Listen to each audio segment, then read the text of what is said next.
సబ్జెక్టే మాట్లాడుతున్నా సార్. నేను గవర్నర్ ప్రసంగంలో ఏం చెప్పినా దానికే సమాధానం చెప్తున్నా. 10 ఏళ్ళు విధ్వంసం జరిగింది అన్నారు. మరి 10 ఏళ్ల విధ్వంసం గురించి మాట్లాడితే 55 ఏళ్ల విధ్వంసం గురించి మాట్లాడాలన్నా వద్దా? 55 ఏళ్లు కాంగ్రెస్ పరిపాలనలో చేసిన జీవన విధ్వంసం చెప్పాలి. ఇప్పుడు గౌరవ సభ్యులు రామ్మోహన్ రెడ్డి గారు మాట్లాడుతూ రాజశేఖర రెడ్డి గారి పేరు తీసుకున్నారు, గత ముఖ్యమంత్రుల పేర్లు తీసుకున్నారు. పొన్నం ప్రభాకర్ గారేమో ఆంధ్రప్రదేశ్ చరిత్ర మాట్లాడొద్దంటారు. మరి రామ్మోహన్ రెడ్డి గారేమో గతంలో ఉన్న ఆంధ్ర ముఖ్యమంత్రుల పేర్లు తీసుకున్నారు. పేర్లు తీసుకున్నప్పుడు చెప్పకపోతే ఎట్లా అధ్యక్ష? వాస్తవాలు చెప్పాలి, చరిత్ర చెప్పాలి, అద్దం చూపెట్టాలి కదా సార్. 55 ఏళ్లు పరిపాలించే అవకాశం ఇచ్చినప్పుడు సాగునీరు ఇవ్వలేని అసమర్థులు, తాగునీరు ఇవ్వలేని అసమర్థులు, కరెంట్ ఇవ్వలేని అసమర్థులు, వాళ్ళ అసమర్థత గురించి చెప్తే ఉలికిపడ్డం ఎందుకు అధ్యక్ష? అధ్యక్ష ఇంకొక మాట కూడా నేను విజ్ఞప్తి చేస్తా ఉన్నాను. ఇది మొదటి రోజు అధ్యక్ష. మొదటి రోజే ఇంత ఉలికిపడితే ఎట్లా అధ్యక్ష? మొదటి రోజు ఇంత భయపడితే ఎట్లా? ఒక్కొక్క మంత్రి గారు లేసి అప్పుడే ఉలికిపడి మాట్లాడుతున్నారు. అంత భయం ఎందుకు సార్? అంత భయం ఎందుకు సార్? అధ్యక్ష, నిర్మాణాత్మక సూచనలు చేయాలన్నారు భట్టి గారు, వి వెల్కమ్ ఇట్. కానీ మీరు నిర్మాణాత్మకమైన గవర్నర్ ప్రసంగం ఉంటే, విధ్వంసంగా ఉండకపోతే వాస్తవాలు చెప్తే మేము కూడా వాస్తవాలు చెప్పేటోళ్ళం. మా అధ్యక్షుడు స్పష్టంగా చెప్పారు, కొత్త ప్రభుత్వం వచ్చింది, తొందరపడకండి, ఒక 3 నెలలు సమయం ఇద్దాం, అట్రఫ్లాప్ అవుతారు ఎట్లాగూ, కానీ 3 నెలలు సమయం ఇద్దాం. ఎందుకంటే అధ్యక్ష చాలా చెప్తా, అవి కూడా చెప్తా. పాపం వాళ్ళ సభ్యుడే వాళ్ళని నిరికిస్తాడు. అధ్యక్ష, ఒక్క మాటలో చెప్పాలంటే తెలంగాణలో అధ్యక్ష, ఒక్క మాటలో చెప్పాలంటే ఏంది అధ్యక్ష కాంగ్రెస్ పరిపాలన? బొంబాయి, బొగ్గుబాయి, దుబాయ్. ఆనాడు ఇదే కదా అధ్యక్ష. మొత్తం ప్రజలు వలసలు పోయే దుస్థితి, రైతులు మొగులు దిక్కు చేసే దుస్థితి, మొత్తంగా ఆఖరికి ఇవాళ అక్కడ కూర్చున్న ముఖ్యమంత్రి గారి సొంత జిల్లాలోనే గంజి కేంద్రాల అధ్యక్ష. ఇందిరమ్మ రాజ్యం అంటే గంజి కేంద్రాలు, ఆకలి సావులు, ఎన్కౌంటర్లు తప్ప ఏముండే అధ్యక్ష? ఇది గొప్పగా చెప్తున్నారు అధ్యక్ష.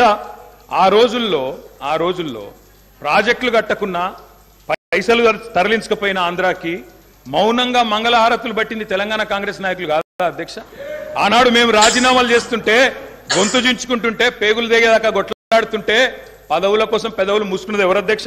ఇలా బాగా మాట్లాడుతున్నారు అధ్యక్ష. ఇంకొక మాట చెప్తా ఉన్నా, ఇదే శాసనసభ అధ్యక్ష, తెలంగాణ పదం నిషేధిస్తే ఒక్క కాంగ్రెస్ నాయకుడు మాట్లాడిండా అధ్యక్ష? ఇదే శాసనసభలో అధ్యక్ష, అక్కడ కూర్చున్న ముఖ్యమంత్రి కిరణ్ కుమార్ రెడ్డి గారు, మా హరీష్ రావు గారు లేచి మాకు నిధులు ఇవ్వరా అని అడిగితే, ఒక్క పైసా ఇయ్యా, ఏం చేసుకుంటావో చేసుకోపో అన్నప్పుడు ఒక్క కాంగ్రెస్ నాయకుడు మాట్లాడిండా సార్? ఇలా బాగా మాట్లాడుతున్నారు.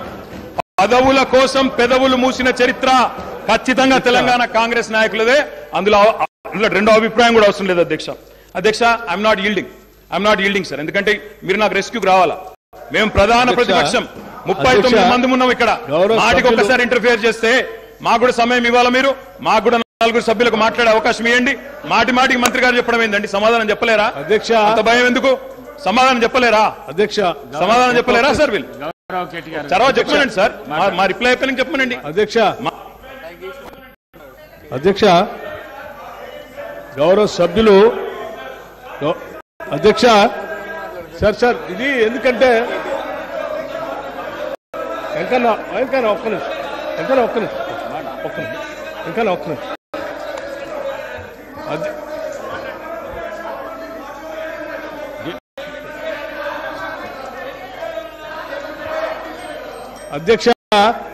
అధ్యక్ష స్పీకర్ సార్, గౌరవ్ కేటీఆర్ గారు, బ్రదర్ ప్లీజ్, నేనేం మిమ్మల్ని క్రిటిసైజ్ చేయట్లేదు, కూర్చో, ఒక్కడే నిమిషం. I'm trying to advise you, please I'm trying to advise you, please. నేనే మిమ్మల్ని క్రిటిసైజ్ చేయట్లేదు, దయచేసి ఒక్క నిమిషం.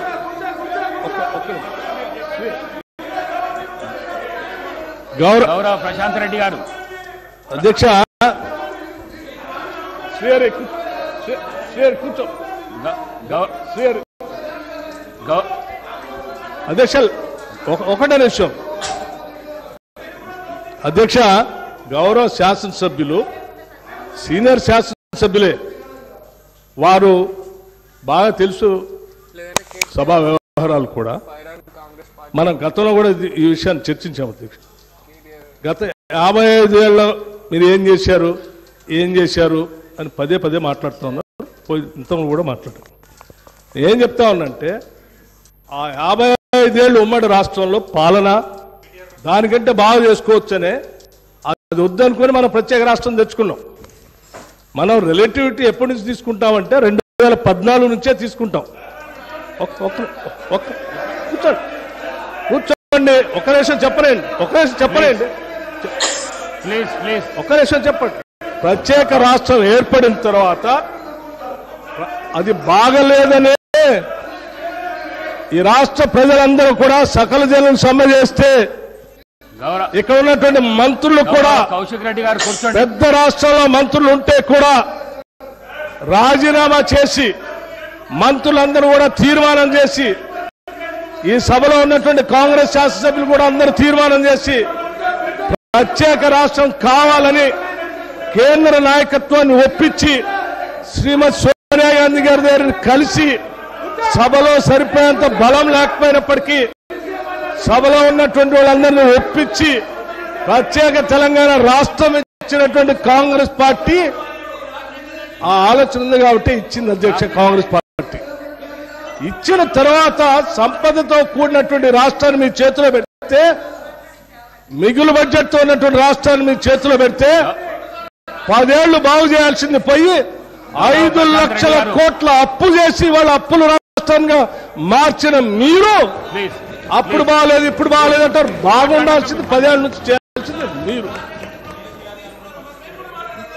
ఆ రోజు గతంలో డిప్యూటీ సీఎం గారు కేసీఆర్ కూడా అందులో మంత్రిగా ఉన్నారు. అవన్నీ బాగలేదని అనుకున్నప్పుడు అందరం కలిసి తీర్మానం చేసి తీసుకొచ్చుకుంటారు. తెచ్చుకున్న తెలంగాణ రాష్ట్రంలో పాలన గురించి అభివృద్ధి గురించి మాట్లాడుకోవాలి. కానీ మాట్లాడితే పాత మాట్లాడుకుంటే వీళ్ళందరూ రాజీనామా ఎందుకు చేస్తా అన్నారు, పార్లమెంట్ లో వాళ్ళందరూ కొట్లాడుతా అన్నారు, వాళ్ళందరూ పెప్పర్ స్ప్రే తింటారు, మిగతా వాళ్ళందరూ రాజీనామా చేస్తారు.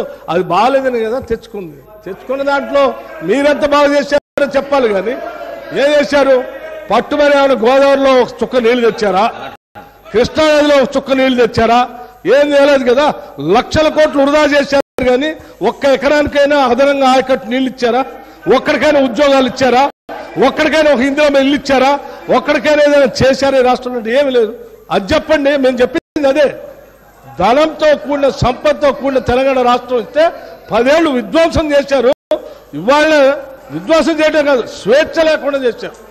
ఇవాళనే వాళ్ళకి స్వేచ్ఛ వచ్చినట్టు తీర్పిచ్చారని చెప్పాము. దాని గురించి మాట్లాడిన 10 ఏళ్ల నుంచి